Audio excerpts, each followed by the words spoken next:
നമ്മൾ ഇടയ്ക്കൊക്കെ അല്ലെങ്കിൽ എപ്പോഴെങ്കിലുമൊക്കെ പറഞ്ഞിട്ടുള്ള ഒരു കാര്യമാണ്, പ്രാർത്ഥിച്ച് പ്രാർത്ഥിച്ച് ഞാൻ മടുത്തു. ഈ കുറച്ച് മുമ്പ് ഞാനൊരു വീഡിയോയ്ക്ക് താഴെ ഒരു കമൻറ്റ് ഇങ്ങനെ കണ്ടു, ബ്രദറെ ഞാൻ പ്രാർത്ഥിച്ച് പ്രാർത്ഥിച്ച് മടുത്തു. അപ്പം ഇന്ന് ഈ ഒരു ലൈവ് ആ ഒരു ടോപ്പിക്കാണ് കർത്താവ് ഇന്ന് തന്നിരിക്കുന്നത്. നമ്മൾ കർത്താവിൻ്റെ സന്നിധിയിൽ ഇങ്ങനെ പ്രാർത്ഥിച്ച് പ്രാർത്ഥിച്ച് മടുത്തുപോയ ആരെങ്കിലും, അതെങ്കിലും ഏതെങ്കിലും ഒരു ഇൻറ്റൻഷൻ ആയിരിക്കും, ഒരു വിഷയത്തിന് വേണ്ടി ഇങ്ങനെ ഇടതടവില്ലാതെ പ്രാർത്ഥിക്കുന്നു. അങ്ങനെ പ്രാർത്ഥിച്ചുകൊണ്ടേയിരിക്കുന്നു. പക്ഷെ വിഷയത്തിനകത്ത് ഉത്തരം വരുന്നില്ല. താമസം, നിരാശ, ബുദ്ധിമുട്ട്, തടസ്സങ്ങൾ, ഇതൊക്കെ കാരണം ഭാരപ്പെടുന്നവർക്ക് വേണ്ടി കർത്താവ് നൽകുന്ന ഒരു ഉത്തരമാണ് ഇന്നത്തെ ഈ ഒരു ലൈഫ് മെസ്സേജ്. നമുക്ക് ശ്രദ്ധയോടെ ഇന്ന് ദൈവം നൽകുന്ന വചനത്തെ നമുക്ക് സ്വീകരിക്കാം. സങ്കീർത്തനങ്ങൾ 73, സങ്കീർത്തനം 73 സാധിക്കുന്ന ഒരു ബൈബിൾ എടുക്കണേ. ആസാഫിൻ്റെ സങ്കീർത്തനമാണത്. അതിൻ്റെ തുടക്കം മുതൽ നമ്മൾ വായിക്കുമ്പോൾ ആസാഫ് തൻ്റെ ജീവിതത്തിൽ ഇപ്പോൾ കടന്നു പോകുന്ന ഫേസ് ചെയ്യുന്ന ഈ ഒരു അവസ്ഥയെ, അതായത് ഞാനിപ്പോൾ പറഞ്ഞ അതേ വിഷയത്തെ ആസാഫ് അവിടെ ദൈവസമക്ഷം ഇറക്കി വെക്കുകയാണ്. ദൈവം ഇസ്രായേലിന് നല്ലവനാണ്, നിർമ്മലമായ ഹൃദയമുള്ളവർക്ക് തന്നെ. എൻ്റെ കാലുകൾ ഇടറാൻ ഭാവിച്ചു, എൻ്റെ പാദങ്ങൾ വഴുതാൻ തുടങ്ങി. ദുഷ്ടന്റെ ഐശ്വര്യം കണ്ടിട്ട് അഹങ്കാരികളോട് എനിക്ക് അസൂയ തോന്നി. അവർക്ക് തീവ്ര വേദനകളില്ല, അവരുടെ ശരീരം തടിച്ചു കൊഴുത്തിരിക്കുന്നു. അവർക്ക് മറ്റുള്ളവരെ പോലെ കഷ്ടതകളില്ല, മറ്റുള്ളവരെ പോലെ അവർ പീഡിതരുമല്ല. ആകയാൽ അവർ അഹങ്കാരം കൊണ്ട് ഹാരമണിയുന്നു. ഇവിടെ ആസാഫ് വളരെ ഹൃദയം നുറുങ്ങിയിരിക്കുന്ന അവസ്ഥയിൽ ആസാഫ് എഴുതുന്ന ഒരു സങ്കീർത്തനമാണ്. ആസാഫ് ലോകത്തിലേക്ക് തൻ്റെ കഷ്ടതകളും തൻ്റെ അപ്പോഴത്തെ അവസ്ഥകളും നോക്കിയിട്ട് മറ്റുള്ളവരുമായിട്ട് കമ്പാരിസൺ ചെയ്തുകൊണ്ട് മറ്റുള്ളവരുടെ ജീവിതത്തെ നോക്കിയിട്ട് ആസാഫ് പറയും, അവർക്കൊന്നും ഒരു കുഴപ്പമില്ല, അവർ ദൈവത്തെ വിശ്വസിക്കുന്നില്ല, ഞാൻ പ്രാർത്ഥിക്കുന്ന പോലെ കുത്തിയിരുന്ന് പ്രാർത്ഥിക്കുന്നില്ല, ദൈവസമക്ഷം അവരൊന്നും ചെയ്യുന്നില്ല, പക്ഷെ അവർക്കൊരു പ്രശ്നവുമില്ല. അവർക്ക് മറ്റുള്ളവരെ പോലെ കഷ്ടതകളില്ല, മറ്റുള്ളവരെ പോലെ അവർ പീഡിതരുമല്ല. ആകയാൽ അഹങ്കാരം കൊണ്ട് ഹാരമണിയുന്നു. അപ്പം പ്രാർത്ഥനാ ജീവിതത്തിൽ മുൻപോട്ട് പോകുന്ന എല്ലാവരും എപ്പോഴെങ്കിലുമൊക്കെ ഇത് പറഞ്ഞിട്ടുണ്ട്. നിങ്ങൾ ഇടതടവില്ലാതെ ജപമാല ചെല്ലുന്നവരാകാം, പള്ളിയിൽ പ്രേയറിന് പോകുന്നവരാകാം, കുർബാനയ്ക്ക് പോകുന്നവരാകാം, കൺവെൻഷനും പ്രാർത്ഥനയും ഒക്കെ ആയിട്ട് മുൻപോട്ട് പോകുന്ന പല ആൾക്കാരും ജീവിതത്തിൽ എപ്പോഴെങ്കിലുമൊക്കെ ഈ ഒരു നിരാശയുടെ തലത്തിലേക്ക് ആസാഫിനെ പോലെ കുപ്പുകുത്തുമ്പോൾ ഇവിടെ ഈ സങ്കീർത്തനം നമ്മൾ വായിക്കണം. ഈ സങ്കീർത്തനം വായിച്ച് ഇതങ്ങ് മുൻപോട്ട് പോകുമ്പോൾ ആ സങ്കീർത്തനം താഴോട്ടെല്ലാം പറയുന്നത് എന്താ? ഈ പറയുന്ന ആൾക്കാരെക്കുറിച്ച് അവർ പരിഹസിക്കുകയും ദുഷ്ടതയോടെ സംസാരിക്കുകയും ചെയ്യുന്നു. അതായത് ഭൂമിയിൽ നമ്മുടെ ചുറ്റും ചിലപ്പോൾ ഇത്തരത്തിലുള്ള മനുഷ്യർ, ഒരു ഉദാഹരണം പറഞ്ഞാൽ നിങ്ങളൊരു വിഷയത്തിന് വേണ്ടി പ്രാർത്ഥിക്കുന്നു, ഇടതടവില്ലാതെ നിങ്ങൾ പ്രാർത്ഥിക്കുന്നു, അതേ പ്രാർത്ഥനാ വിഷയം അല്ലെങ്കിൽ അതേ കാര്യം നിങ്ങളുടെ മുൻപിൽ വലിയ തടസ്സമായി നിൽക്കുന്ന കാര്യം ഒരു തടസ്സവും ഇല്ലാതെ, ഒരു പ്രാർത്ഥനയില്ലാതെ വേറെ കുറേ ആൾക്കാരുടെ ജീവിതത്തിൽ നടക്കുന്നു. അപ്പം നിങ്ങൾ നോക്കുമ്പോൾ ഞാൻ ഇത്രയൊക്കെ പ്രാർത്ഥിച്ചിട്ട് പള്ളിയിൽ പോയിരുന്ന് തലകുത്തി മറിഞ്ഞ് മക്കൾക്ക് വേണ്ടി ഇവർക്ക് വേണ്ടിയൊക്കെ പ്രാർത്ഥിച്ചിട്ട് വേണ്ട, അവർക്ക് യാതൊരു തടസ്സവും ഇല്ല. ചിലപ്പം പള്ളി വരുന്നവർ തന്നെയായിരിക്കും, അവർ ചിലപ്പം കളിയാക്കിയും കൂടെ ചിരിക്കും. ഞങ്ങൾക്ക് കുഴപ്പമൊന്നുമില്ല, നിങ്ങൾക്കല്ലേ കുഴപ്പം. കടന്നു പോയിട്ടുണ്ടോ ഈ ഒരു അവസ്ഥയിൽ കൂടെ? ഈ അവസ്ഥയിൽ കൂടെ കടന്നു പോയിട്ടുണ്ടോ? പൗലോസ്ലീഹ കപ്പൽ തകർന്ന് റോമിലൊക്കെയുള്ള യാത്രയിൽ വലിയൊരു കൊടുങ്കാറ്റടിച്ച് കപ്പൽ തകർന്ന് മാൾട്ട ദ്വീപിൽ, ഇന്നത്തെ നമ്മുടെ മാൾട്ട യൂറോപ്പിലുള്ള മാൾട്ടയിൽ ആൾ വന്നു. മാൾട്ടയിൽ വന്ന സമയത്ത് അവിടെ ഒരു തരത്തിൽ ഒരു പലകയിൽ ഇങ്ങനെ നീന്തിയാണ് കരയോട് അടുക്കുന്നത്. അവിടെ ചെന്ന സമയത്ത് ഒരു പാമ്പ് വന്ന് പൗലോസ്ലീഹയുടെ കയ്യിൽ ഇങ്ങനെ വലിഞ്ഞു ചുറ്റി. അപ്പം ആ പാമ്പ് കയ്യെ വലിഞ്ഞു ചുറ്റിയിട്ടുണ്ടെങ്കിൽ ആ പാമ്പ് കൊത്തിയ ഇത് സംഭവിച്ചിട്ടുള്ള എല്ലാവരും മരണമടഞ്ഞിട്ടുണ്ട് പാമ്പിൻ്റെ ആക്രമണത്തിൽ. എന്നാൽ പൗലോസ്ലീഹ ആ സമയത്ത് ഈ പാമ്പ് വന്ന് പൗലോസിൻ്റെ കയ്യിൽ ഇങ്ങനെ ചുറ്റി വലിഞ്ഞ സമയം അവിടെയുള്ള മനുഷ്യരെല്ലാം പറഞ്ഞു, ഈ മനുഷ്യൻ എന്തോ ദൈവകോപമുണ്ട്, ഇല്ലെങ്കിൽ കപ്പൽ തകർന്ന് ഒരു പലകയിൽ ഒരു തരത്തിൽ ഈ ദ്വീപിൽ വന്ന് രക്ഷപ്പെട്ട ഈ മനുഷ്യന് വേണ്ട തൊട്ട് പുറകെ പാമ്പ് കയറി ചുറ്റി വലിഞ്ഞേക്കുവാണ്. ആ മനുഷ്യൻ തീർന്നു. ചിലപ്പോൾ പൗലോസും ചിലപ്പോൾ ചിന്തിച്ചു പോയി കാണും, ഇതിൻ്റെ വല്ല ആവശ്യം ഉണ്ടായിരുന്നു? ഈ യേശുവിനെ വിശ്വസിച്ച് പൗലോസിന്റെ മുമ്പിൽ യേശു പ്രത്യക്ഷപ്പെട്ടത് ഒരു തവണയല്ല, അതിനുശേഷം വീണ്ടും പ്രത്യക്ഷപ്പെട്ട് പറഞ്ഞു, പൗലോസ് നീ എനിക്ക് വേണ്ടി ജെറുസലേമിൽ സാക്ഷിയായതുപോലെ തന്നെ റോമിൽ സാക്ഷിയാകും എന്നൊക്കെ യേശു പ്രത്യക്ഷപ്പെട്ട് പറഞ്ഞ പൗലോസ്, ഈ ദർശനമെല്ലാം കണ്ട പൗലോസ്, അല്ലെങ്കിൽ കർത്താവ് പ്രത്യക്ഷപ്പെട്ട ആ പ്രത്യക്ഷീകരണത്തിന് സാക്ഷിയായ പൗലോസ്ലീഹ പിന്നീട് വലിയ പ്രതിസന്ധികളിലൂടെ കടന്നു പോവുകയാണ്. 40 പേര് പൗലോസ്ലീഹയെ കൊല്ലാൻ നോക്കി, അവിടുന്ന് കർത്താവ് രക്ഷിച്ചു. പിന്നീട് കപ്പല് തകർന്ന് തരിപ്പണമായ മാൾട്ട ദ്വീപിൽ ചെന്നു. മാൾട്ടയിൽ ചെന്ന് കഴിഞ്ഞപ്പോൾ എന്താണ്, പാമ്പ് വന്ന് കയ്യിലോട്ട് ചുറ്റി വലിഞ്ഞു കിടക്കുക. ഈ ഒരു സമയത്ത് വേണമെങ്കിൽ പൗലോസിന്റെ മനസ്സ് നിരാശപ്പെട്ട് കാണും. പൗലോസിന്റെ ചെവിയിൽ വന്ന് പിശാച് പറഞ്ഞു കാണും, പൗലോസേ, ഇതൊന്നും ബൈബിളിൽ അങ്ങനെ റെക്കോർഡഡ് അല്ല എങ്കിലും ഞാൻ അനുമാനിക്കുക, നമ്മുടെയൊക്കെ മനസ്സിൽ ഇങ്ങനെയുള്ള ഒരു അവസ്ഥയിലൂടെ കടന്നു പോകുമ്പോൾ പിശാച് എന്ന് പറയും, നീ എടുത്ത തീരുമാനം തെറ്റായിപ്പോയില്ലേ, നിനക്കിതിന് വല്ല ആവശ്യം ഉണ്ടായിരുന്നു. വലിയ റിച്ച് ഫാമിലി ഈ സെയിന്റ് പോൾ വരുന്നത്, വലിയ റിച്ച് ഫാമിലി, സ്വന്തമായിട്ട് കപ്പൽ വരെ ഉണ്ടായിരുന്നത് വിശ്വസിക്കപ്പെടുന്ന വെരി വെൽത്തി ഫാമിലി, വലിയ എഡ്യൂക്കേറ്റഡ് മാനാണ്, ജൂതമതത്തിൽ വലിയ സ്ഥാനങ്ങളുണ്ടായിരുന്നു. അതെല്ലാം ഉപേക്ഷിച്ചാണ് ആള് യേശുവിനെ പിൻഗമിക്കുന്നത്. അല്ലെങ്കിൽ താൻ അനുഭവിച്ച, തൻ്റെ മുൻപിൽ പ്രത്യക്ഷപ്പെട്ട, താൻ തിരിച്ചറിഞ്ഞ സത്യത്തിന് വേണ്ടി സെയിന്റ് പോൾ നിലകൊള്ളുകയാണ്. അപ്പോൾ ഈ പ്രതിസന്ധികൾ ഇങ്ങനെ 2-3 നിരവധിയായിട്ട് ഇങ്ങനെ വരുന്ന സമയത്ത് നമ്മൾ അപ്പസ്തല പ്രവർത്തനം കാണുന്ന ഒരു കാര്യമുണ്ട്. പൗലോസ്ലീഹ കയ്യിൽ ചുറ്റിയ ആ പാമ്പിനെ അങ്ങ് കൊടഞ്ഞു കളഞ്ഞു. തൻ്റെ കയ്യിൽ ചുറ്റി വരിഞ്ഞ ആ പാമ്പിനെ സെയിന്റ് പോള് കൊടഞ്ഞു കളഞ്ഞതായിട്ടാണ് നമ്മൾ വചനത്തിൽ കാണുന്നത്. അവിടെ ഞാൻ മനസ്സിലാക്കുന്ന ഒരു കാര്യമുണ്ട്. ഈ കയ്യിലുള്ള പാമ്പിനെ കൊടഞ്ഞു കളയുന്ന ആ ഒരു മൊമെന്റ്, അല്ലെങ്കിൽ കയ്യിൽ പാമ്പ് ചുറ്റി വലിഞ്ഞ സമയത്ത് അവിടെ ചുറ്റുമുള്ളവർ പറഞ്ഞു, ഈ മനുഷ്യൻ ദൈവകോപമാണ്. വേണമെങ്കിൽ ഈ മനുഷ്യൻ തന്നെ ചിന്തിച്ചു കാണും, ഞാൻ എടുത്ത തീരുമാനം മോശമായി പോയോ, ചെവിയിൽ പിശാച് വന്ന് പലതും പറഞ്ഞു കാണും, നിന്റെ അവസാനമാണ്, എല്ലാം തീർന്നു, പ്രാർത്ഥിച്ച് ഈ സത്യത്തിന് വേണ്ടി നിലനിന്നിട്ട് നിനക്ക് എന്ത് കിട്ടി. ഈ തോട്ട്സിന്റെ ഇടയിലോട്ട് ആൾക്ക് ഒരു ബോധ്യം, അല്ലെങ്കിൽ അതിൻ്റെ ഈ ഒരു within A fraction of second ആളുടെ ഉള്ളിൽ ഒരു വിശ്വാസം ജനിക്കുകയാണ്.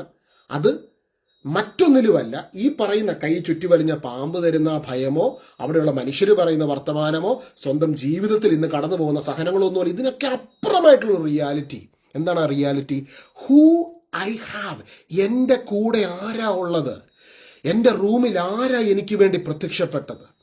കുതിരപ്പുറത്ത് യാത്ര ചെയ്യുന്ന സമയത്ത് എന്നെ സ്ട്രൈക്ക് ചെയ്ത് നിലത്ത് വീഴ്ത്തി ഞാൻ കണ്ട, ഞാൻ കേട്ട, ഞാൻ അനുഭവിച്ച എൻ്റെ കർത്താവ് Yeshu, he is bigger than this problem. ആ സെക്കൻഡിൽ യേശു ക്രിസ്തുവിൽ നിന്നൊരു വലിയ ശക്തി പൗലോസിലേക്ക് കടന്നു വന്നു. ആ ശക്തിയിൽ ആശ്രയിച്ചാണ് പൗലോസ് തൻ്റെ കയ്യിൽ ചുറ്റിക്കിടക്കുന്ന ആ പാമ്പിനെ അങ്ങ് കൊടഞ്ഞു കളഞ്ഞു. അങ്ങനെ വചനം നമ്മൾ കണ്ടത്, കൊടഞ്ഞു കളഞ്ഞു. ആ കൊടഞ്ഞു കളയുന്ന സമയത്ത് ലോകത്തിലുള്ള മനുഷ്യർ കണ്ടത് ഇതേ അവസ്ഥയിലൂടെ കടന്നുപോയി എല്ലാവരും തട്ടിപ്പോയി. ഈ മനുഷ്യൻ മാത്രം രക്ഷപ്പെട്ടു. ഇവനെങ്ങനെ സാധിച്ചു? അവിടെയാണ് ടെസ്റ്റ് മണി തുടങ്ങുന്നത്. പ്രാർത്ഥിച്ച് മടുത്തു, അയ്യോ എന്തൊരു പ്രശ്നം, എന്താ? നോ. അതിനകത്ത് വേറൊരു സംഭവം വരിക. എന്നതാ? ഈ കോണ്ടെക്സ്റ്റിൽ കടന്നുപോയ പലരും ഈ ഭൂമിയിലുണ്ട്. പക്ഷെ നിനക്ക് വേറൊരാളുണ്ട്, ഇതിനേക്കാളും വലിയവനായ യേശു ക്രിസ്തു. ആ യേശു ക്രിസ്തുവിന്റെ ശക്തി നിന്നെ ഈ പ്രതിസന്ധിയിൽ നിന്ന് പുറത്തു കൊണ്ടുവരും. അതുകൊണ്ടാണ് പൗലോസിനെ പിന്നീട് ലേഖനം എഴുതി നമ്മൾ പറയുന്നുണ്ട്, 2 കൊരിന്ത്യർ 1:8 ഗൗരവമേറിയ ഒരു വിപത്തിൽ നിന്ന് ദൈവം ഞങ്ങളെ രക്ഷിച്ചു. അത് വേറെ കാര്യത്തെക്കുറിച്ചാണ് പറയുന്നത്. തുടർന്ന് രക്ഷിക്കുമെന്ന് ഞങ്ങൾ അവനിൽ പ്രത്യാശിക്കുകയും ചെയ്യുന്നു. Because he experienced the super natural power of Lord Jesus. Hallelujah. ആ പവർ എക്സ്പീരിയൻസ് ചെയ്ത് കഴിയുമ്പോഴാണ് നമ്മുടെ വ്യൂ പോയിന്റ് മാറുകയാണ്, നമ്മുടെ കാഴ്ചപ്പാട് മാറുകയാണ്. അതായത് എന്താ പറയുന്നത്, എൻ്റെ ഇപ്പോഴത്തെ സാഹചര്യം എന്തെന്നുള്ളതല്ല, എനിക്ക് ആരാണ് എൻ്റെ കൂടെ ഉണ്ടെന്നുള്ളത് മനസ്സിലാക്കി കഴിയുമ്പോൾ ആ സാഹചര്യത്തിനെ നമ്മൾ ഓൾറെഡി വിജയിച്ചു കഴിഞ്ഞു. പൗലോസ്ലീഹയുടെ ഏറ്റവും സൂപ്പർബായിട്ടുള്ള സൂപ്പർ നാച്ചുറൽ മിനിസ്റ്ററി നടക്കുന്ന മാൾട്ടയിലാണ്. ആ രാജ്യത്തുള്ള അതുപോലെ രോഗശാന്തി ശുശ്രൂഷ പൗലോസ്ലീഹ പ്രതീക്ഷിച്ചല്ല അവിടെ ചെല്ലുന്നത്. എല്ലാം തീർന്നു എന്ന് പറഞ്ഞ അവസ്ഥയിൽ നിന്ന് മാൾട്ട എന്ന് പറഞ്ഞ ഒരു രാജ്യത്തെ മുഴുവനും കർത്താവിൻ്റെ ശക്തമായ ആത്മാവിൻ്റെ കീഴിലേക്ക് കൂട്ടിക്കൊണ്ടുവന്നു പൗലോസ്ലീഹയുടെ ശുശ്രൂഷ. അവിടെ നിന്ന് പോരുന്ന സമയത്ത് ആ രാജ്യത്തുള്ള സകല മനുഷ്യരും പൗലോസിലേക്ക്, റോമിലേക്ക് പോകാനുള്ള നന്മകളും അനുഗ്രഹങ്ങളും നല്ലൊരു കപ്പലിലൊക്കെ അവരെ യാത്രയാക്കുവാണ്. Everything, God blessed him. പക്ഷെ അതിനു മുമ്പ് എന്നാ, പൗലോസ്ലീഹയ്ക്ക് ആ തകർച്ചയുടെ നടുവിൽ പൗലോസ്ലീഹ ആ പാമ്പിനെ കൊടഞ്ഞു കളയും. നമ്മുടെ ലൈഫിൽ ഇതുപോലെ ചില സമയത്ത് ചിലതിനെ കൊടഞ്ഞു കളയുവാൻ ദൈവം ആവശ്യപ്പെടും. ആ കൊടഞ്ഞു കളയാൻ ദൈവം ആവശ്യപ്പെടും. ഇവിടെ ആസാഫിന്റെ സങ്കീർത്തനം നമ്മൾ തുടർന്ന് വായിക്കുമ്പോൾ അതിൻ്റെ 73 അതിൻ്റെ ഒരു 24 മുതൽ 21 മുതൽ നമ്മൾ വായിക്കുമ്പോൾ നമ്മൾ ഇപ്രകാരം കാണുന്നു. 23 മുതൽ, എന്നിട്ടും ഞാൻ നിരന്തരം അങ്ങയോടുകൂടെയാണ്. 21 ഇങ്ങനെയാണ്, എൻ്റെ ആത്മാവിൽ കയ്പ് നിറഞ്ഞപ്പോൾ, എൻ്റെ ഹൃദയത്തിന് മുറിവേറ്റപ്പോൾ ഞാൻ മൂഢനും അജ്ഞനുമായിരുന്നു. അങ്ങയുടെ മുൻപിൽ ഞാനൊരു മൃഗത്തെ പോലെയായിരുന്നു. ചില സമയം നമ്മളും പറയും, ദൈവമേ ഞാൻ പ്രാർത്ഥിച്ചു മടുത്തു, എൻ്റെ പ്രാർത്ഥന നീ കേൾക്കുന്നില്ലേ. നമ്മൾ നിരാശപ്പെടുവാണ്, നമ്മൾ നിരാശയുടെ വാക്കുകൾ പറയുകയാണ്. പൗലോസിലേക്ക് വേണം അങ്ങനെയൊക്കെ പറയായിരുന്നു. പക്ഷേ പൗലോസിലേക്ക് ഒരു ഉറപ്പുണ്ടായിരുന്നു. പൗലോസ്ലീഹയുടെ മുൻപിൽ പ്രത്യക്ഷപ്പെട്ടവൻ, കുതിരപ്പുറത്ത് യാത്ര ചെയ്യുമ്പോൾ പൗലോസ്ലീഹയുടെ മുൻപിൽ കടന്നു വന്നവൻ, പ്രത്യക്ഷപ്പെട്ടവൻ, ആ യേശു ക്രിസ്തു, ജീവനുള്ള ദൈവം, ആ ദൈവത്തിന്റെ ശക്തിയെ ഞാൻ കണ്ടതാണ്, കേട്ടതാണ്, തൊട്ടതാണ്. So that power will come for me. ആ ശക്തി, എൻ്റെ യേശുവിന്റെ ശക്തി എനിക്ക് വേണ്ടി കടന്നു വരും. എൻ്റെ യേശുവിന്റെ ശക്തി എനിക്ക് വേണ്ടി ഇറങ്ങി വരും, എനിക്ക് വേണ്ടി കടന്നു വരും. 23-ാമത്തെ വാക്യം മുതൽ ആസാഫിന്റെ മൈൻഡ് സെറ്റ് മാറുവാണ്. എന്നിട്ട് ഞാൻ നിരന്തരം അങ്ങയോടുകൂടിയാണ്, അവിടുന്ന് എൻ്റെ വലത് കൈ ഗ്രഹിച്ചിരിക്കുന്നു, ഉപദേശം തന്ന് അങ്ങനെ നയിക്കുന്നു, പിന്നീട് അവിടുന്ന് എന്നെ മഹത്വത്തിലേക്ക് സ്വീകരിക്കും. കണ്ടോ, സ്വർഗത്തിൽ അങ്ങല്ലാതെ ആരാണ് എനിക്കുള്ളത്, ഭൂമിയിലും അങ്ങേ അല്ലാതെ ഞാൻ ആരെയും ആഗ്രഹിക്കുന്നില്ല. എൻ്റെ ശരീരവും മനസ്സും ക്ഷീണിച്ചു പോയേക്കാം, എന്നാൽ ദൈവമാണ് എൻ്റെ ബലം, അവിടുന്നാണ് എന്നേക്കുമുള്ള എൻ്റെ ഓഹരി. എന്തെന്നാൽ അങ്ങിൽ നിന്ന് അകന്നു നിൽക്കുന്നവർ നശിച്ചു പോകും. കണ്ടോ, അവിടെ ആസാഫ് യഥാർത്ഥത്തിൽ റിയൽ പിക്ചറിലേക്ക് കടന്നു വരികയാണ്, ട്രൂ പിക്ചറിലേക്ക്. സ്വർഗത്തിൽ അങ്ങല്ലാതെ മറ്റാരാണ് എനിക്കുള്ളത്. അപ്പോൾ ഒരേ കാര്യം തന്നെ, ഇപ്പം നമ്മുടെ പേഴ്സ്പെക്റ്റീവാണ് അവിടെ മാറുന്നത്. ഇപ്പം പൗലോസ്ലീഹയുടെ കയ്യിൽ ആ പാമ്പ് ചുറ്റി വരുന്ന സമയത്ത് പൗലോസ്ലീഹയുടെ മനസ്സിൽ 100 ചോദ്യങ്ങളുണ്ടായിരുന്നു. അപ്പം ആ ചോദ്യങ്ങൾ അനുസരിച്ച് പൗലോസ്ലീഹ പോയിരുന്നെങ്കിൽ ഇപ്പം നമ്മളും സ്വാഭാവികമായിട്ട്, ഇപ്പം കഴിഞ്ഞ് ഞാനൊരു വീഡിയോയ്ക്ക് താഴെ ഒരു ബ്രദർ ഇങ്ങനെ എനിക്കൊരു കമൻറ്റ് ഇട്ടു, ഞാൻ ഒത്തിരിയും പ്രാർത്ഥിക്കുന്നു, പ്രാർത്ഥിച്ച് ഞാൻ മടുത്തു, ഇനി എനിക്ക് പ്രാർത്ഥിക്കാൻ മേല. അപ്പം ഞാൻ വാസ്തവത്തിൽ നമ്മളല്ല, ഞാനടക്കം നിങ്ങളടക്കം നമ്മളെല്ലാവരും ഇത്തരത്തിലുള്ള സാഹചര്യത്തിലൂടെ നമ്മളെല്ലാവരും കടന്നു പോയിട്ടുണ്ട് അല്ലേ. ചില സമയത്തൊക്കെ പ്രാർത്ഥിച്ച് ചില വിഷയങ്ങൾക്ക് വേണ്ടി നമ്മൾ പറയും, ദൈവം ഞാൻ എനിക്ക് പ്രാർത്ഥിക്കാൻ പോലും പറ്റുന്നില്ല, ഞാൻ മടുത്തു, I M so tired of it അല്ലെ, നമ്മൾ പറയാറുണ്ട്. പക്ഷെ അവിടെ നമ്മൾ വാസ്തവത്തിൽ അങ്ങനെ നമ്മൾ പറയുമ്പോഴും യഥാർത്ഥത്തിൽ അതൊരു ഫാക്റ്റാണ്. നമ്മുടെ മുൻപിലുള്ള നമ്മൾ പ്രാർത്ഥിച്ച വിഷയത്തിനകത്ത് നമുക്ക് ഉത്തരം കിട്ടുന്നില്ല. നമ്മളൊരു ഇൻറ്റൻഷന് വേണ്ടി പ്രാർത്ഥിക്കുകയാണ്, പക്ഷെ ആ പ്രാർത്ഥിച്ച വിഷയത്തിനകത്ത് നമ്മൾ ഉദ്ദേശിക്കുന്ന പോലെയല്ല ഉത്തരങ്ങൾ വരുന്നതെങ്കിൽ അവിടെ ദൈവം നമ്മളെ ഉപേക്ഷിച്ചത് കൊണ്ടാണോ അത് സംഭവിക്കുന്നത്? ദൈവം, അതായത് ഞാൻ ഉദ്ദേശിക്കുന്ന ഒരു കാര്യത്തിൽ, ഞാൻ ഉദ്ദേശിക്കുന്ന രീതിയിൽ, ഞാൻ ഉദ്ദേശിക്കുന്നത് പോലെ ദൈവം എനിക്ക് വേണ്ടി പ്രവർത്തിക്കണം എങ്കിൽ ആ ദൈവം നമ്മുടെ അപ്പനാണോ?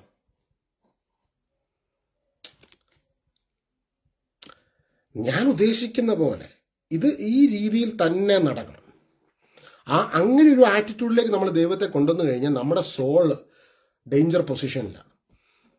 അങ്ങനെ ഒരു ആറ്റിറ്റ്യൂഡിലേക്കല്ല ദൈവം ആഗ്രഹിക്കുന്നത്. ദൈവത്തിന് ഓരോ സീസണിലും നമ്മളെക്കുറിച്ചൊരു പദ്ധതിയുണ്ട്. അതിലേക്ക് ദൈവം നമ്മളെ എത്തിക്കും. അത് ഏറ്റവും സൂപ്പറായിട്ട് ദൈവം നടത്തുകയും ചെയ്യും. പക്ഷെ നമ്മുടെ പിടുത്തം, ഇപ്പം പൗലോസിലേക്ക് തോന്നുവാണ്, മാൾട്ടയിൽ കുറേ നാൾ ശുശ്രൂഷയായി, എന്നാൽ പിന്നെ മാൾട്ടയിൽ അങ്ങ് കൂടിയേക്കാം. പക്ഷെ മാൾട്ടയല്ല. കർത്താവ് പറഞ്ഞൊരു കാര്യമുണ്ട്, നീ എനിക്ക് വേണ്ടി ജെറുസലേമിൽ സാക്ഷിയായതുപോലെ തന്നെ റോമിലും സാക്ഷിയാകും. അതിൻ്റെ ഇടയ്ക്കുള്ള ഒരു പീരീഡിൽ പൗലോസിൻ്റെയും പ്രതീക്ഷയിലില്ലാത്തൊരു സംഭവത്തെ കർത്താവ് അവിടെ പൗലോസ്ലീഹയിലൂടെ ചെയ്യുകയാണ്. ഇതുപോലെ തന്നെ നമ്മുടെയൊക്കെ ജീവിതത്തിൽ ചില സീസണിലൂടെ നമ്മൾ കടന്നു പോകുമ്പോൾ നമുക്കറിയാമല്ലോ ഇതെങ്ങോട്ടാണ് പോകുന്നത്. പക്ഷെ ദൈവത്തിന് ഈ സീസണിൽ ദൈവത്തിന് ചില പദ്ധതികളുണ്ട്. ഈ പദ്ധതികൾ നടക്കുന്നതിന് വേണ്ടി ഇന്ന് ഇവിടെ ആസാഫ് ചെയ്യുന്ന ഒരേ ഒരു കാര്യം എന്താണെന്നറിയാവോ? നമ്മൾ സങ്കീർത്തനം 73 വായിക്കുമ്പോൾ അതിൻ്റെ പ്രൈസ് ലോർഡ്, അതിൻ്റെ 16 മുതലുള്ള വാക്യങ്ങളിലേക്ക് വായിക്കുമ്പോൾ 17-ാമത്തെ വാക്യത്തിൽ നമ്മൾ കാണുന്നുണ്ട്, എന്നാൽ ദേവാലയത്തിൽ ചെന്നപ്പോൾ അവരുടെ അവസാനം എന്തെന്ന് ഞാൻ ഗ്രഹിച്ചു. ആസാഫ് വളരെ നിരാശയിലാണ്. ഈ സങ്കീർത്തനത്തിന്റെ 2-ാമത്തെ വാക്യം മുതൽ പല കാര്യങ്ങളും പറയുന്നത് മറ്റു ലോകത്തിലുള്ള മനുഷ്യരൊക്കെ ആയിട്ട് കമ്പാരിസൺ ചെയ്തിട്ട് പറയണം, അവരുടെയൊക്കെ ജീവിതത്തിൽ അങ്ങനെയൊക്കെയാണ്. ദുഷ്ടന്റെ ഐശ്വര്യം കണ്ടിട്ട് അഹങ്കാരികളോട് അസൂയ തോന്നി. പ്രാർത്ഥിച്ച് മടുത്ത ആൾക്കാർക്ക് നമ്മൾ പുറത്തോട്ട് നോക്കിക്കഴിയുമ്പോഴത്തേക്കും ചിലർ ഒരു പ്രാർത്ഥനയില്ലാതെ കാര്യങ്ങൾ നടക്കും. അഹങ്കാരികളോട് അസൂയ തോന്നി. എന്നാൽ പിന്നീട് ആസാഫ് ദേവാലയത്തിൽ ചെന്നപ്പോൾ ആസാഫ് പറയണം, അവരുടെ അവസാനം എന്തെന്ന് ഞാൻ ഗ്രഹിച്ചു. കാരണം എന്താ ദേവാലയത്തിൽ സംഭവിക്കുന്നത്? നമ്മൾ ദൈവത്തിന്റെ സന്നിധിയിലേക്ക് വരുമ്പോൾ എന്താ സംഭവിക്കുന്നത്? ദേവാലയത്തിൽ അവിടുത്തെ സാന്നിധ്യം കടന്നു വരികയാണ്.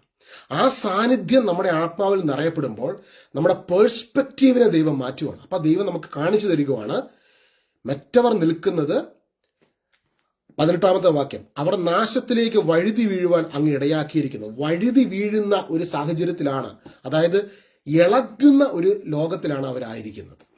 നമ്മുടെ ഉറപ്പ് എന്താ? ഇളക്കമില്ലാത്ത രാജ്യത്തിലേക്കാണ് യേശുക്രിസ്തു നമ്മളെ കൊണ്ടുവന്നിരിക്കുന്നത്. ഹെബ്രായർ 11:1, വിശ്വാസം എന്നത് പ്രത്യാശിക്കുന്നവ ലഭിക്കുമെന്ന ഉറപ്പും കാണപ്പെടാത്തവ ഉണ്ട് എന്ന ബോധ്യവുമാണ്.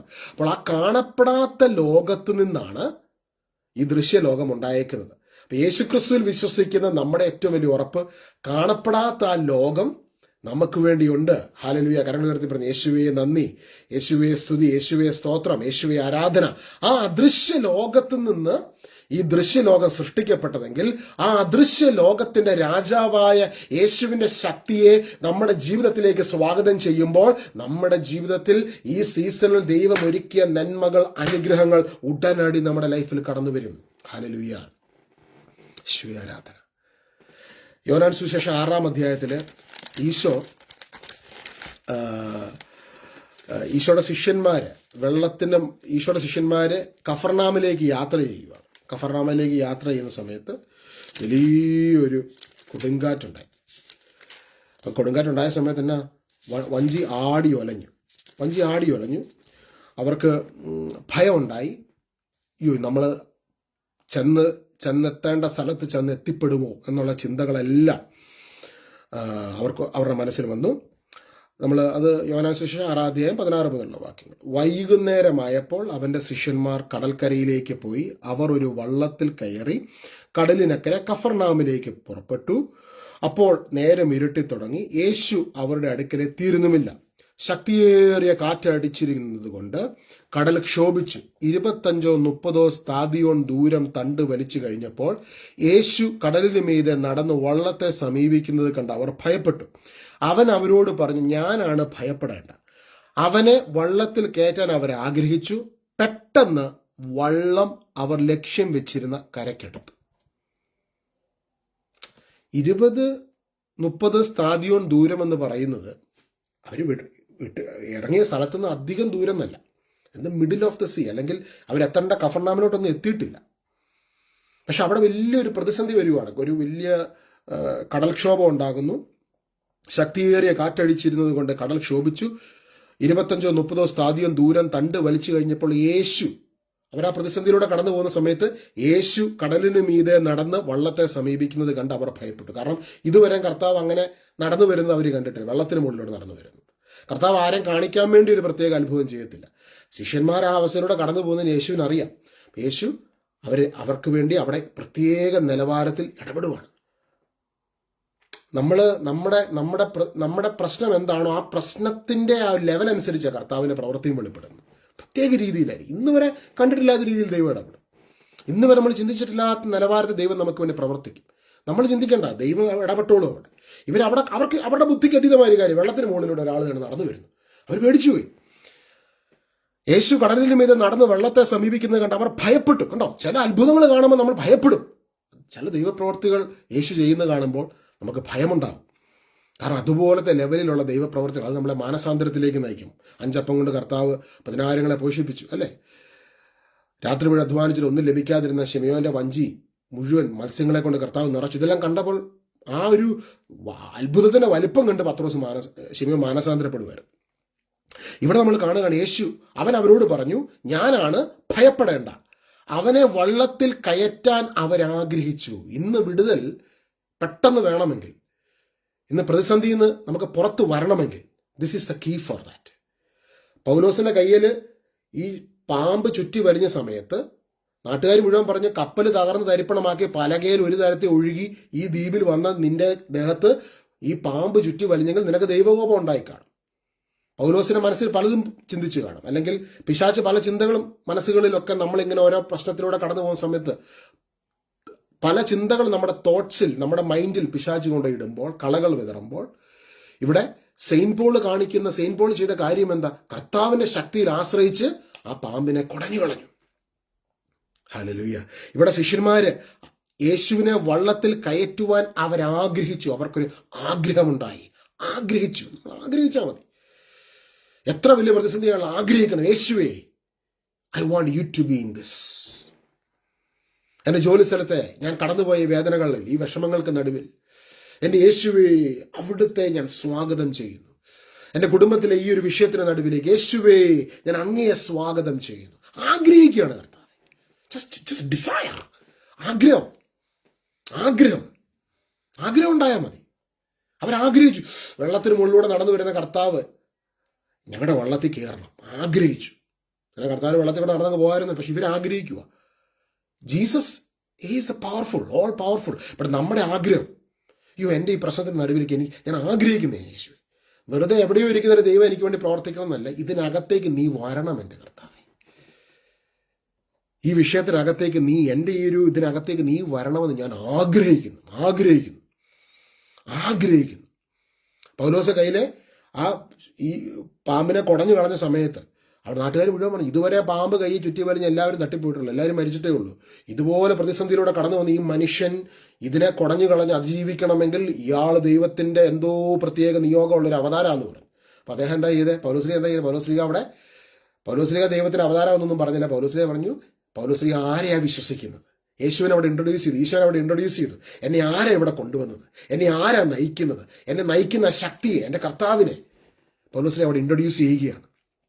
ഇവിടെ നമ്മൾ വചനത്തിൽ കാണുന്നത് യോഹന്നാൻ സുവിശേഷം 6-ാം അധ്യായത്തിൽ അവൻ അവരോട് പറഞ്ഞു, ഞാനാണ്, ഭയപ്പെടേണ്ട. അവനെ വള്ളത്തിൽ കയറ്റാൻ അവർ ആഗ്രഹിച്ചു. പെട്ടെന്ന് വള്ളം അവർ ലക്ഷ്യം വെച്ചിരിക്കുന്ന കരക്കെടുത്തു. ഇമ്മീഡിയറ്റ്ലി. അതെങ്ങനെ സംഭവിച്ചത്? വള്ളത്തിൽ യേശുവിനെ കയറ്റാൻ അവർ ആഗ്രഹിച്ചു എന്നേ വചനത്തിൽ കാണുന്നുള്ളൂ. അടുത്ത വാക്യം, പെട്ടെന്ന് വള്ളം അവർ ലക്ഷ്യം വെച്ചിരുന്ന കരക്കെടുത്തു.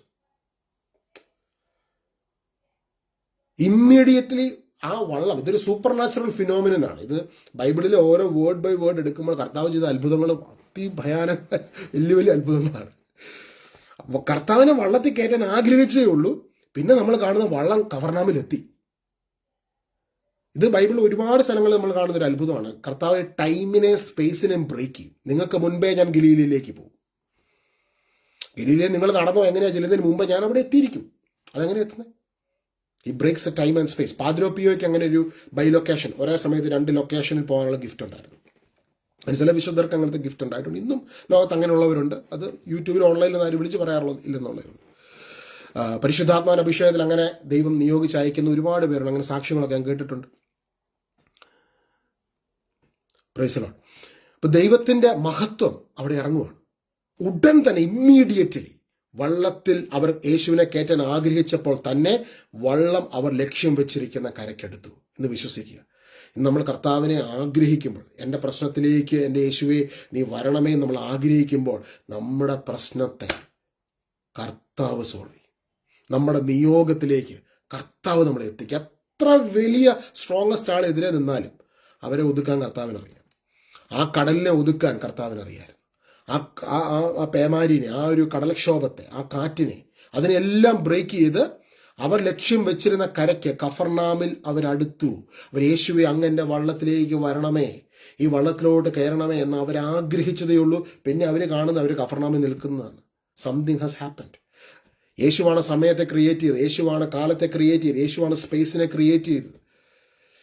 എങ്ങനെയാണ് ഇസ്രായേലിൽ നിന്നിരുന്ന ആള് തോമാശ്ലീഹ കേരളത്തിൽ വന്നത്? എങ്ങനെ വന്നേ? നമ്മൾ പറയാൻ കപ്പലേലും പല രീതി.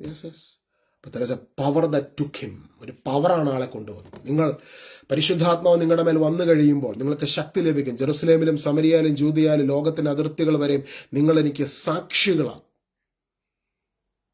കർത്താവിന്റെ ആത്മാവിന്റെ അത്ഭുതങ്ങൾ എന്ന് പറയുന്നത് അത് കർത്താവ് ഒന്നും കാണിക്കാൻ വേണ്ടിയല്ല, സാഹചര്യം അനുസരിച്ച് അത്ഭുതങ്ങളുടെ വ്യാപ്തി കൂടുകയാണ്. പത്രോസ്ലീഹയെ പിടിച്ച് ജയിലിലിട്ടു. സഭ ശക്തിയോടെ പ്രാർത്ഥിക്കുന്ന സമയത്ത് ഒരു ദൂതൻ പ്രത്യക്ഷപ്പെട്ട് പത്രോസ്ലീഹാനെ പിറ്റേ ദിവസം തലവെട്ടി കളയെന്ന് പറഞ്ഞ് ഉള്ള ശിക്ഷയ്ക്ക് വിധിച്ച് കിടക്കുക. ദൂതൻ വന്നിട്ട് കൊട്ടി വിളിച്ചിട്ട് പറഞ്ഞു, എഴുന്നേക്ക്. പൗലോസ്ലീഹ ഓർത്ത് സ്വപ്നം കാണുമെന്ന് ഓർത്ത്, ദർശനമാണെന്ന് ഓർത്ത്. പത്രോസ്ലീഹ. ദൂതൻ മുൻപേ നടന്നു, ജയിലിന്റെ വാതിലുകൾ തുറന്നു, ആളെ അവിടുന്ന് പുറത്തു കൊണ്ടുവന്നു. പത്രോസ്ലീഹ പുറത്തു വന്നപ്പോഴാണ് അറിഞ്ഞത് ഇതൊരു അത്ഭുതമാണെന്നുള്ള കാര്യം. അവിടുന്ന് ആൾ നടന്നു വന്ന് ഈ പ്രാർത്ഥന നടക്കുന്ന പള്ളിയുടെ പുറത്ത് വന്നിട്ട് പള്ളി അടച്ചിട്ടേക്കുക, രഹസ്യമായിട്ട് അന്ന് പ്രാർത്ഥന നടക്കുന്നത്, പുറത്ത് വന്ന് കൊട്ടിയപ്പോഴത്തേക്ക് ഈ ചെറിയ കിളിവാതിലുണ്ട്. അപ്പോൾ ഒരു ലേഡി വന്നിട്ട് ആ വാതിൽ തുറന്ന് നോക്കിയിട്ട് പറഞ്ഞ്, പത്രോസിനെ പോലെ ഒരാൾ തന്നെ പുറത്ത് വന്നിരിക്കുന്നു, വാതിലെ കൊട്ടുന്നു. അപ്പം ഇവർ പത്രോസിന് മോചനം കിട്ടാൻ വേണ്ടി പ്രാർത്ഥിച്ചുകൊണ്ടിരുന്നവർ പറഞ്ഞു അത് പത്രോസ് ആണെന്നില്ല, വേറെ വല്ലൊരു ആയിരിക്കും എന്ന് പറഞ്ഞു. പ്രാർത്ഥിക്കുന്നവർക്ക് പോലും വിശ്വസിക്കാൻ പറ്റുന്നില്ല അത്ഭുതത്തിന്റെ ആ ഒരു നിലവാരം കണ്ടിട്ട്. ഇങ്ങനത്തെയുള്ള പല സംഭവങ്ങളാണ് ബൈബിളിൽ നമ്മൾ കാണുന്നത്. നമ്മുടെ പ്രാർത്ഥനയ്ക്ക് ഭയങ്കര ശക്തി, ആത്മാവിന്റെ ശക്തി വെളിപ്പെടുമ്പോൾ ഇറ്റ് ട്രാൻസെൻഡ്സ് ടൈം ആൻഡ് സ്പേസ്. ഞാൻ പണ്ട് കോവിഡിന്റെ സമയത്ത് ഒരു ശുശ്രൂഷ ഓൺലൈൻ ചെയ്യുന്ന സമയത്ത് ഒരേ സമയത്ത് ഞാനിപ്പോഴും ഓർക്കുന്നു, നൈറോബി കെനിയയിൽ ഒരു അത്ഭുതം നടക്കുന്നു, സമാനമായ അത്ഭുതം ഡൽഹിയിൽ നടക്കുന്നു, വേറൊരു ടൈം സോണിൽ ഓസ്ട്രേലിയയിൽ ഇരിക്കുന്ന ആളുടെ ജീവിതത്തിൽ അത്ഭുതങ്ങൾ നടക്കുന്നു. അപ്പോൾ ഇതെല്ലാം അവർ പറയാം, ഓരോ മാനിഫെസ്റ്റേഷൻ കർത്താവിൻ്റെ അത്ഭുതങ്ങൾ നടന്നുകൊണ്ടിരിക്കുക ശരീരത്തിൽ സൗഖ്യങ്ങളൊക്കെ ആയിട്ട്. അപ്പോൾ ഇത് വിവിധ ടൈം സോണിൽ ലോകത്തിന്റെ വിവിധ ഭാഗത്ത് ഓൺലൈനിൽ പങ്കെടുത്തുകൊണ്ടിരിക്കുമ്പോൾ കർത്താവിൻ്റെ ശക്തി വ്യാപരിച്ചുകൊണ്ടിരിക്കുകയാണ്. അപ്പം പരിശുദ്ധാത്മാവിൻ്റെ ശക്തി വെളിപ്പെട്ട് കഴിയുമ്പോൾ നമുക്കറിയാൻ പറ്റില്ല എവിടെയൊക്കെ എന്തൊക്കെ സംഭവിക്കാൻ പോകുന്നതെന്ന്. ചിലപ്പോൾ ഈ ദിവസങ്ങൾ നമ്മൾ കടന്നു പൊയ്ക്കൊണ്ടിരിക്കുന്ന സാഹചര്യം, ആസാഫിന്റെ സങ്കീർത്തനത്തിൽ ആസാഫിനെ പോലെ നമ്മളും ചിന്തിച്ച് പ്രാർത്ഥിച്ചു മടുത്തു, എനിക്കിനി ഒന്നും ചെയ്യാനില്ല. ചില വിടുതലുകൾക്ക് നമ്മുടെ പേഴ്സ്പെക്റ്റീവ് മാറിക്കഴിയുമ്പോൾ ഉണ്ടല്ലോ, അതായത് നമ്മുടെ ഇപ്പോഴത്തെ സാഹചര്യം എന്താണെന്നുള്ളത്, ആരാ നമ്മുടെ കൂടെ ഉള്ളത് എന്നുള്ള ബോധ്യം നമുക്ക് കിട്ടിക്കഴിയുമ്പോൾ, എൻ്റെ കൂടെ സർവശക്തനായ യേശുവാണ് ഉള്ളത്. ആ യേശുവിൻ്റെ ശക്തി, ആത്മാവിൻ്റെ ശക്തി നമുക്ക് വേണ്ടി അവിടെ പ്രവർത്തിക്കാൻ തുടങ്ങുകയാണ്. പൗലോസിലേക്ക് നിരാശപ്പെട്ടിരിക്കുകയാണ്, അയ്യോ കപ്പൽ തകർന്ന് ഇനി റോമിൽ എങ്ങനെ പോകും, അടുത്ത യാത്ര എങ്ങനെയാണ്, എല്ലാം ഡെഡ് എൻഡ് നിൽക്കുവാണ്. കപ്പൽ തകർന്ന് ഇനി റോമിൽ പോകാൻ പറ്റിയല്ലോ. ഒരു പലകക്ഷത്തെ ഒഴുകി മാൾട്ടെ വന്നേക്കുക, അവിടെയുള്ള മനുഷ്യനെ ഒരാളെ പോലും അറിയാൻ മേല, ഒരൊറ്റ മനുഷ്യനെ അറിയാൻ മേല. ചെന്ന് കയറിയ സമയത്ത് തന്നെ കയ്യിലോട്ടൊരു പാമ്പ് വന്ന് ചുറ്റി വലിഞ്ഞു. എല്ലാവരും ഓർത്ത് ഈ മനുഷ്യൻ തീർന്നു. അവിടെ വിശ്വാസിയായ ഒരു വ്യക്തി പോലും ഇല്ല, ഒരൊറ്റ മനുഷ്യൻ വിശ്വാസിയില്ല. അങ്ങനെ ഒരു സ്ഥലത്ത് അവിടെയുള്ള മനുഷ്യർ വിധി എഴുതി, ഈ മനുഷ്യൻ ദൈവകോപമാണ്. പൗലോസ് എന്നാ ചെയ്ത് അവിടെ പൗലോസ് നിരാശപ്പെടുകയല്ല, അല്ലെങ്കിൽ പരിശുദ്ധാത്മാവിന്റെ അഭിഷേകം നിരാശപ്പെടാൻ സമ്മതിച്ചില്ല.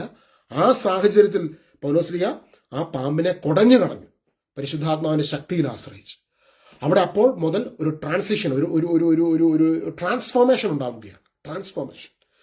ആൾക്കാർ അവൻ്റെ അടുത്തേക്ക് വരാൻ തുടങ്ങി. ഇതെന്തുകൊണ്ടാണ് ഇത് നിങ്ങൾക്ക് എങ്ങനെയാണ് ഈ ധൈര്യം കിട്ടുക, അല്ലെങ്കിൽ ഈ സാഹചര്യത്തെ എങ്ങനെയാണ് മറികടന്നത്? ഈ നാട്ടിൽ ഒരാൾ വന്നിട്ട് ഈ പാമ്പ് കയ്യെ ചുറ്റി വരിഞ്ഞ് ഇതിനു മുമ്പ് വന്നിട്ടുള്ളവരൊന്നും നേരെ നിന്നിട്ടില്ല. നിങ്ങൾക്ക് എന്തോ പ്രത്യേകതയുണ്ട്. ഹൂ ഈസ് വിത്ത് യു അവർ ചോദിക്കാൻ വേണ്ടി തുടങ്ങി. അപ്പം പൗലോസ് യേശുവിനെ ഇൻട്രൊഡ്യൂസ് ചെയ്യും. അങ്ങനെ ആ രാജ്യത്തെ മുഴുവൻ യേശുവിലേക്ക് കൊണ്ടുവരുവാണ്. അത് വെറുതെ സൈക്കോളജിക്കലി കൊണ്ടുവരുമല്ലായിരുന്നു. അത്ഭുതങ്ങളും അടയാളങ്ങളും വീര്യപ്രവർത്തികളും. പൗലോസ്ലിഹ ഇതുപോലെ തിയോളജി എടുത്ത് വെച്ച് ബൈബിൾ വെച്ച് പഠിപ്പിക്കുമല്ല. പൗലോസ്ലിഹ അനുഭവിച്ചറിഞ്ഞ ശക്തിയെ പൗലോസ്ലിഹ അവിടെ ഇൻട്രൊഡ്യൂസ് ചെയ്യുക. അവരുടെ കയ്യിലൊന്നും പ്രിന്റഡ് വേർഷൻ ബൈബിളൊന്നുമില്ല. താൻ അനുഭവിച്ചറിഞ്ഞ യേശുവിൻ്റെ സാന്നിധ്യത്തെ, ശക്തിയെ. ശിഷ്യന്മാരുടെ കൂടെ 3.5 വർഷക്കാലം പൗലോസ്ലിഹ കൂടെയുള്ള വ്യക്തി അല്ലായിരുന്നു. പൗലോസ്ലിഹയ്ക്ക് അനുഭവങ്ങളായിരുന്നു ഉണ്ടായിരുന്നത്. അനുഭവങ്ങളിലൂടെ യേശുവിനെ മനസ്സിലാക്കിയ ആളാണ്. ദർശനങ്ങളിലൂടെ, അപ്പാരിഷനിലൂടെ യേശുവിനെ കണ്ടുമുട്ടിയ ആളാണ്. ആ ആളെ പരിശുദ്ധാത്മാ തന്നെ ഡയറക്റ്റായിട്ട് മനസ്സിലാക്കി കൊടുക്കുക. താൻ അനുഭവിച്ചറിഞ്ഞ ശക്തിയെ അവരുടെ മുൻപിൽ ഇൻട്രൊഡ്യൂസ് ചെയ്തു. യേശുവിൻ്റെ മഹത്വത്തോട് വെളിപ്പെട്ടു. അനേകായിരം പൗലോസ്ലിഹയുടെ രോഗശാന്തി ശുശ്രൂഷയുടെ ഒരു ഓപ്പണിംഗ് ആയിരുന്നു, മൈറ്റി ഓപ്പണിംഗ് ആയിരുന്നു ആ സ്ഥലത്ത് മാൾട്ടയിൽ നടന്നത്. നിരവധി വ്യക്തികളെ കർത്താവ് സൗഖ്യമാക്കി. അവിടുത്തെ പ്രമാണിമാർ വന്ന് പൗലോസിലേക്ക് സപ്പോർട്ടായിട്ട് വന്നു. അവരെല്ലാം ഈശോനെ സ്വീകരിച്ചു. എന്നിട്ട് ഒരുപാട് നന്മകൾ കൊടുത്ത് കർത്താവിൻ്റെ അഭിഷിക്തനെ റോമിലേക്ക് പുതിയൊരു കപ്പലൊക്കെ എടുത്ത് കപ്പലയിൽ യാത്ര അയക്കുകയാണ്. വാട്ട് എ അമേസിംഗ് തിങ് അല്ലേ? ദൈവപ്രവർത്തികൾ അവിടെ സംഭവിക്കുകയാണ്. ഹല്ലേലൂയ.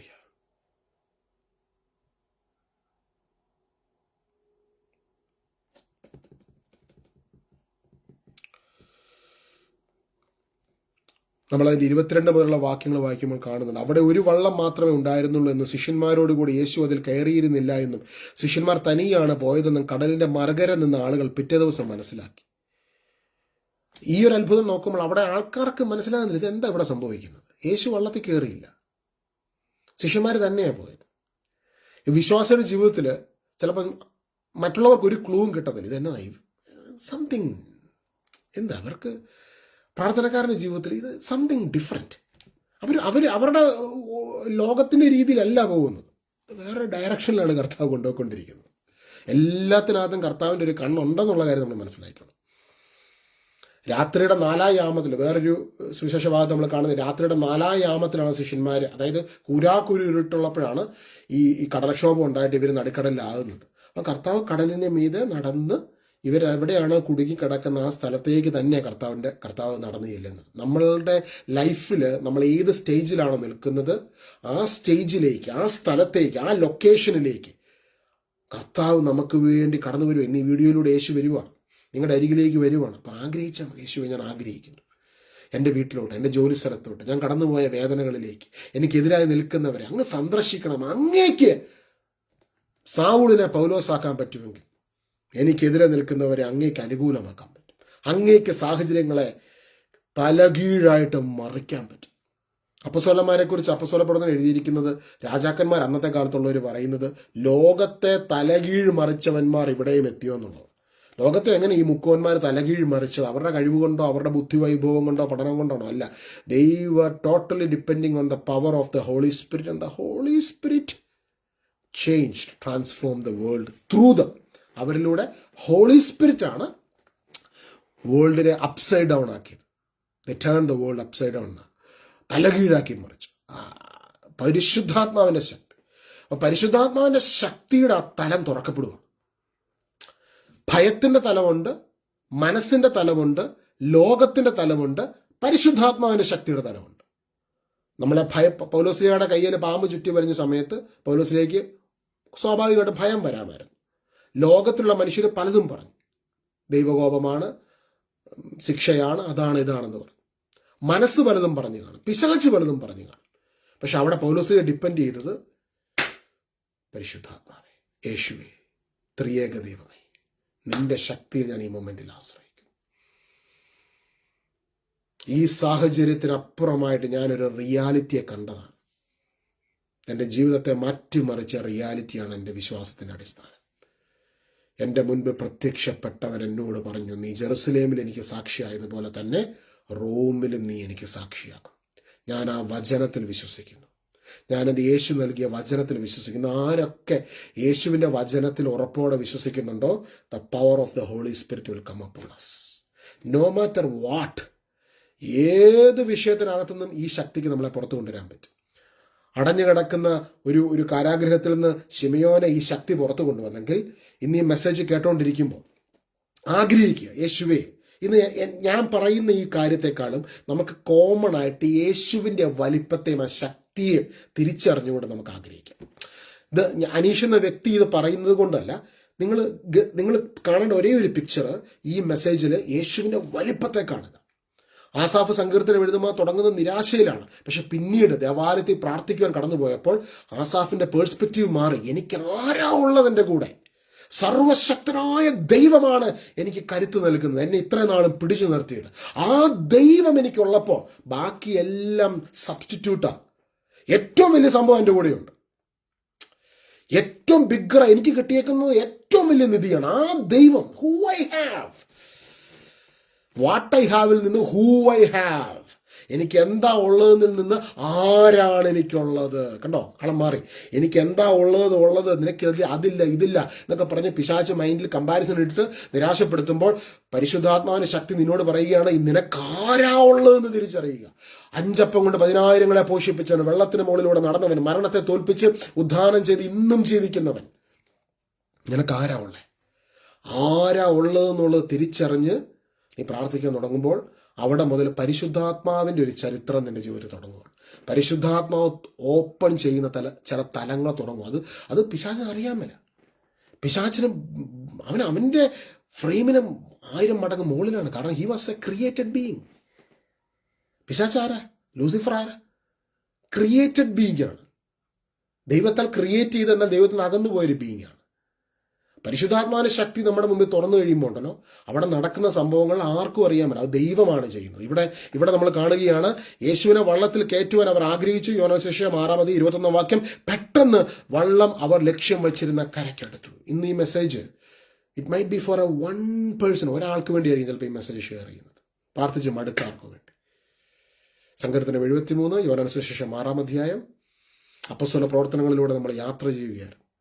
എൻ്റെ സഹോദരങ്ങളെ, നമുക്ക് ആരാ ഉള്ളതെന്നുള്ളത് നമുക്കിന്ന് തിരിച്ചറിയാം. He's able. എഫെസസ് 3:20 നമ്മിൽ പ്രവർത്തിക്കുന്ന ശക്തിയിലൂടെ നമ്മൾ ചോദിക്കുന്നതിലും ആഗ്രഹിക്കുന്നതിലും വളരെ കൂടുതൽ ചെയ്തു തരുവാൻ കഴിയുന്നവനായ അവിടത്തേക്ക് സഭയിലും തലമുറകളിലും എന്നേക്കും മഹത്വമുണ്ടാകട്ടെ. പിതാവേ, ഞങ്ങൾ പ്രാർത്ഥിക്കുന്നു, ഞങ്ങൾ ചോദിക്കുന്നതിനും ആഗ്രഹിക്കുന്നതിനും you are able to do exceedingly abundantly above all that we ask or think according to your power that is working inside of us. ഞങ്ങൾക്കെതിരെയുള്ള പിശാചിന്റെ എല്ലാ പദ്ധതികളെയും യേശു എന്ന് ക്യാൻസൽ ചെയ്യുന്നതിനായി നന്ദി. കർത്താവ് ക്യാൻസൽ ചെയ്യുന്നതിനായി നന്ദി. റൈറ്റ് ഓഫ് ചെയ്യുന്നതിനായി നന്ദി. ദൈവപ്രവർത്തികൾ നടക്കുന്നതിനായി നന്ദി. അവിടുത്തെ ശക്തിയുടെ മഹത്വത്തെ ഇന്ന് ഞങ്ങളുടെ നടുവിൽ അവിടുന്ന് വെളിപ്പെടുത്തുന്നതിനായി നന്ദി. എതിർത്ത് നിൽക്കുന്നവരെ അനുകൂലമാക്കുന്ന ദൈവപ്രവർത്തികൾക്കായി നന്ദി. ഒരു നിമിഷം എതിർത്ത് നിൽക്കുന്നവരെല്ലാം യേശുവിന്റെ രക്തം കൊണ്ട് കഴുകിക്കുക. ചിലപ്പോൾ നിങ്ങളുടെ മാനേജരായിരിക്കും, നിങ്ങളുടെ കൂടെ വർക്ക് ചെയ്യുന്നവരായിരിക്കും, നിങ്ങളുടെ കയ്യബദ്ധം കാരണം വേദനിക്കുന്നവരായിരിക്കും, നിങ്ങൾ വേദനിപ്പിച്ചവരായിരിക്കും, നിങ്ങളെ വേദനിപ്പിച്ചവരായിരിക്കും. ബൈബിളിൽ നമ്മൾ കാണുന്നൊരു കാര്യമുണ്ട്, പൗലോസ്ലീഹ അടക്കം സകല അപ്പസ്തലന്മാർക്ക് അവർക്കൊക്കെ കർത്താവ് പെർഫെക്റ്റ് ആയിട്ടുള്ള ടീംസിനെ അല്ല തെരഞ്ഞെടുത്തത്, ഇംപെർഫെക്ഷൻസ് ഉള്ളവരെ തെരഞ്ഞെടുത്തത്. നമ്മുടെ കോൺഫിഡൻസ് നമ്മുടെ പെർഫെക്ഷനിലല്ല. We have a perfect God. Even though we are imperfect, we have a perfect God who gives us his spirit immeasurably, and that Holy Spirit can transform us. നമുക്ക് ആത്മാവിനെ അളവുകളില്ലാതെ തരുന്ന നമ്മുടെ ദൈവം തൻ്റെ ആത്മാവിലൂടെ നമ്മളെ മാനസാന്തരപ്പെടുത്തുക. അപ്പൊ ഇന്ന് നമുക്കൊരു ആഗ്രഹം ഉണ്ടായിരിക്കണം. യേശുവേ, ഞാൻ ആഗ്രഹിക്കുന്നു എൻ്റെ ആത്മീയ ജീവിതത്തിൽ ഒരു അഭിവൃദ്ധിക്കാൻ ഞാൻ ആഗ്രഹിക്കുന്നു. എൻ്റെ ഭൗതിക ജീവിതത്തിൽ ഒരു അഭിവൃദ്ധിക്കാൻ ഞാൻ ആഗ്രഹിക്കുന്നു. എൻ്റെ കർത്താവെ, അങ്ങയുടെ ശക്തിയുടെ മഹത്വത്തെ കൂടുതൽ അനുഭവിക്കുവാൻ ഈ സീസണിൽ ഞാൻ ആഗ്രഹിക്കുന്നു. എല്ലാവരും ആഗ്രഹിച്ച് പ്രാർത്ഥിക്കുന്നവരിലേക്ക് ഈശോയുടെ സാന്നിധ്യം കടന്നു വരും. മിനി സുരേഷ്, ഷിബി തോമസ്, ജേക്കബ്, രേഷ്മ, മനു, തെയ്യാമ, ത്രൈസ്യാമ, സക്രിയ, തിരുവല്ല, എല്ലാവരെ സമർപ്പിക്കും. ഇന്ന് ലൈവിൽ ജോയിൻ ചെയ്തിട്ടുള്ള എല്ലാ ഈശോയുടെ മക്കളെ, എൻ്റെ സഹോദരങ്ങളെ, കർത്താവെ, അവരെല്ലാം ഞങ്ങളെല്ലാവരും ഒരുമിച്ച് ഒരു കുടുംബമായി ഇന്ന് ഈശോയുടെ സന്നിധിയിലേക്ക് കടന്നു വരുന്നു. പൗലോസ്ലീഹ കുടഞ്ഞു കളഞ്ഞതുപോലെ ചിലതിനെ കുടഞ്ഞു കളയും. കഴിഞ്ഞ സീസണിലുണ്ടായ പോലെ ചില വേദനകളില്ലേ, ചില വിഷമങ്ങളില്ലേ, കുടഞ്ഞു കളഞ്ഞു. കർത്താവിന്റെ ശക്തിയെ മാത്രം ഫോക്കസ് ചെയ്യുക. ഇപ്പം മുതൽ പുതിയ സീസൺ തുടങ്ങുക. It's already started with new perspective. ആസാഫിന്റെ പെർസ്പെക്റ്റീവ് 26-ാമത്തെ വാക്യം മുതൽ മാറുക. എന്നെ ശക്തനാക്കുന്ന എൻ്റെ ദൈവം, എൻ്റെ കൂടെ നിൽക്കുന്ന എൻ്റെ ദൈവം, എൻ്റെ ദൈവത്താൽ അസാധ്യമായതൊന്നുമില്ല. പൗലോസ് പറഞ്ഞു, I can do all things through Christ who strengthens me. ഈശോയെ, ഇന്ന് ഈ മെസ്സേജ് കേൾക്കുവാൻ നിയോഗിക്കപ്പെട്ട ഓരോ വ്യക്തിയെ സമർപ്പിക്കുന്നു. ഏതൊരു വ്യക്തി ഇങ്ങനെ പ്രാർത്ഥിക്കുന്നു, ഈശോയെ ഞാൻ ഒത്തിരി പ്രാർത്ഥിക്കുന്നു, എന്താ എൻ്റെ വിടുതൽ താമസിക്കുന്നത്? യോഹന്നാൻ സുവിശേഷം 11-ാം അധ്യായം 5-ാം വാക്യം, യേശു മാർത്തയെയും മറിയയെയും അവരുടെ സഹോദരനായ ലാസറിനെയും സ്നേഹിച്ചിരുന്നു. എന്നിട്ടും ലാസർ രോഗിയാണെന്ന് അറിഞ്ഞിട്ട് അവൻ 2 ദിവസം കൂടെ താനായിരുന്ന സ്ഥലത്ത് ചെലവഴിച്ചു. പക്ഷെ അതിന് ഒരു സ്ട്രൈക്കിംഗ് വേർഡ് എന്താ? യേശു മാർത്തയെയും മറിയയും ലാസറിനെയും സ്നേഹിച്ചിരുന്നു. So God reserved for something big. എന്തോ ഒരു കാര്യം റിസർവ് ചെയ്തേക്കാണ്. Something big, something great. Hallelujah. നമ്മൾ ആഗ്രഹിക്കും, യേശുവേ, എൻ്റെ ഈ വിഷയത്തിനകത്തേക്ക് നീ കടന്നു വാ. നീ വലുതാണോ, നീ ചെയ്യാൻ പോകുന്ന കാര്യം ഞങ്ങൾക്കറിയാമല്ലോ, പക്ഷെ we know that you are able to fix our problem. ഒരു കുഞ്ഞിനെ പോലെ ഇങ്ങനെ പറഞ്ഞു, എൻ്റെ ഈശോയെ, എൻ്റെ പ്രോബ്ലം ഫിക്സ് ചെയ്യുവാൻ അവിടത്തേക്ക് അറിയാം. എൻ്റെ ഈശോയെ, എൻ്റെ നഷ്ടപ്പെട്ട ജോലി എനിക്ക് തിരിച്ചു നൽകുവാൻ എൻ്റെ ഈശോയ്ക്ക് അറിയാം. നഷ്ടപ്പെട്ട നന്മകൾ എനിക്ക് തിരിച്ചു നൽകുവാൻ എൻ്റെ ഈശോയ്ക്ക് അറിയാം. എൻ്റെ ഈശോയെ, എൻ്റെ പ്രശ്നങ്ങളെ മാറ്റുവാൻ എൻ്റെ ഈശോയ്ക്ക് അറിയാം. അധരം തുറന്ന് പറഞ്ഞേ, എൻ്റെ ഈശോയെ, എന്നെ സമൃദ്ധി കൊണ്ട് നിറയ്ക്കുവാൻ എൻ്റെ ഈശോയ്ക്ക് അറിയാം. എൻ്റെ രോഗത്തെ സൗഖ്യമാക്കുവാൻ എൻ്റെ ഈശോയ്ക്ക് അറിയാം. എൻ്റെ ബന്ധനങ്ങൾ അഴിക്കുവാൻ എൻ്റെ ഈശോയ്ക്ക് അറിയാം. എന്നെ പരിപൂർണ്ണ സ്വാതന്ത്ര്യത്തിൽ, സംരക്ഷണത്തിൽ വഴി നടത്തുവാൻ എൻ്റെ ഈശോയ്ക്ക് അറിയാം.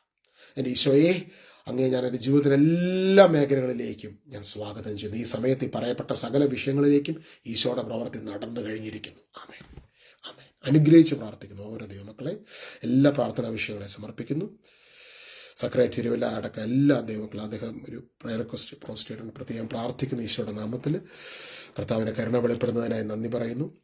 ഞാൻ നാളെ മുതൽ 3 ദിവസത്തെ ഒരു ഫാസ്റ്റിംഗ് പ്രയറിനായിട്ട് ശുശ്രൂഷയ്ക്കായിട്ട് പോവുകയാണ്. നിങ്ങൾ പ്രത്യേകം പ്രാർത്ഥിക്കണം. അതൊരു ഐലൻഡിലാണ്. ഇപ്പോൾ ഈ 3 ദിവസത്തെ യാത്രകളെ, ശുശ്രൂഷകളെ നിങ്ങൾ പ്രത്യേകമായിട്ട് ഓർക്കണമെന്ന് വിനീതമായി അഭ്യർത്ഥിക്കുന്നു. അവിടെ ഓൺലൈനിൽ നമുക്ക് ചെയ്യാനൊന്നും പറ്റത്തില്ല. ആ ഒരു 3 ദിവസം നിങ്ങളുടെ പ്രയർ റിക്വസ്റ്റുകളൊക്കെ നിങ്ങൾക്ക് അയക്കാം. പ്രത്യേകം പ്രാർത്ഥിക്കുന്നതായിരിക്കും. കർത്താവിൻ്റെ കൃപയും സമാധാനവും ഇന്നും എന്നും എപ്പോഴും നമ്മളെ വഴി നടത്തുമാറാകട്ടെ. Amen. God bless you. Keep me also in prayers. പ്രത്യേകം പ്രാർത്ഥന ഓർക്കണം, എന്നെ കുടുംബത്തെ ഓർക്കണേ. ഈശോ നമ്മുടെ നടുവിലുണ്ട്. വലിയ കാര്യങ്ങൾ ഈ സീസണിൽ ദൈവം നമുക്ക് വേണ്ടി ഒരുക്കി കഴിഞ്ഞിരിക്കുക. അത്ഭുതങ്ങളെ നമ്മൾ കാണും യേശുവിൻ നാമത്തിൽ. ആമേൻ.